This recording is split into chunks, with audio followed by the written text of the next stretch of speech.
Here's how to automatically remove your fingers while scanning documents. Open your camera app. In camera app, tap on this icon here and tap on this camera settings. Once you are in your Galaxy camera settings, just tap on scan documents and text. And first of all, make sure to turn on this option and then turn on remove unwanted objects. Automatically remove fingers from the frame when scanning documents. And after that, go back to your camera, select photo, and now I'm going to scanning a dummy document here. So here just scan the document. So I'm going to scan just like so. Now just tap on this text icon.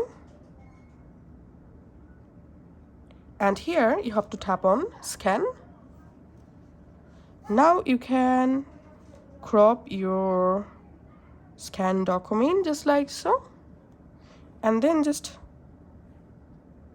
I'm just adding this finger here and tapping on save. Once successfully scanned,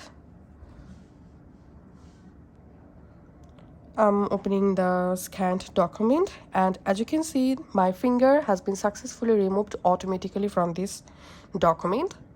So this is how we can do it.